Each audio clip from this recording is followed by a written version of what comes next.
Hi friends, ನಾನು ನಿಮ್ಮ ಕನ್ನಡತಿ ವೀಣಾ. ಎಲ್ಲರೂ ಹೇಗಿದ್ದೀರಾ? ಎಲ್ಲರೂ ಚೆನ್ನಾಗಿದ್ದೀರಾ ಅಂತ ಅಂದ್ಕೊಂಡಿದ್ದೀನಿ.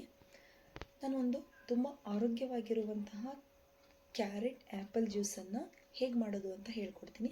ಕ್ವಿಕ್ಕಾಗಿ 2 ನಿಮಿಷದಲ್ಲಿ ಈ ಒಂದು ಜ್ಯೂಸನ್ನು ಮಾಡ್ಕೋಬೋದು. ಬೆಳಗ್ಗೆ ಟೀ ಕಾಫಿ ಕೊಡೋದಕ್ಕಿಂತ ಈ ಥರ ಜ್ಯೂಸನ್ನು ಮಾಡಿಕೊಂಡು ಮಕ್ಕಳಿಗೆ ಕೊಟ್ಟರೆ ತುಂಬ ಇಷ್ಟಪಟ್ಟು ಕುಡಿತಾರೆ. ಹೆಲ್ತಿಗೂ ಕೂಡ ತುಂಬ ಒಳ್ಳೆಯದು. ನೋಡಿ, ಇಲ್ಲಿ 2-3 ಕ್ಯಾರೆಟನ್ನು ನೀಟಾಗಿ ವಾಶ್ ಮಾಡಿ ಕಟ್ ಮಾಡ್ಕೊಂಡಿದ್ದೀನಿ. ಹಾಗೆ ಒಂದು ಆ್ಯಪಲನ್ನು ಕೂಡ ನೀಟಾಗಿ ವಾಶ್ ಮಾಡಿ ಕಟ್ ಮಾಡಿ ಒಂದು ಮಿಕ್ಸರ್ ಜಾರ್ಗೆ ಹಾಕ್ಕೊಳ್ತೀನಿ.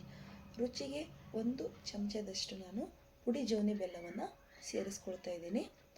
ಹಾಗೆ ಇದನ್ನು ನೀಟಾಗಿ ಫೈನಾಗಿ ಮಿಕ್ಸಿ ಮಾಡ್ಕೊಂಬರೋಣ. ಸ್ವಲ್ಪನೇ ಹಾಲಾಕಿ ಮಿಕ್ಸಿ ಮಾಡ್ಕೋಬೇಕು.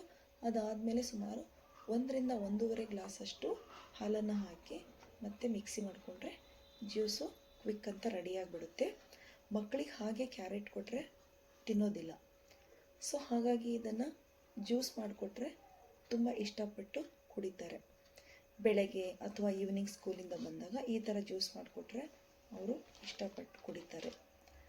ಈ ಒಂದು ರೆಸಿಪಿ ನಿಮಗೆ ಇಷ್ಟ ಆಗಿದ್ದರೆ ನೀವು ಒಂದು ಸಲ ಟ್ರೈ ಮಾಡಿ. ಹಾಗೆ ನಮ್ಮ ಚಾನಲನ್ನು ಸಬ್ಸ್ಕ್ರೈಬ್ ಮಾಡಿ ಮತ್ತು ಹೀಗೆ ಸಪೋರ್ಟ್ ಮಾಡ್ತಾಯಿರಿ. Thank you.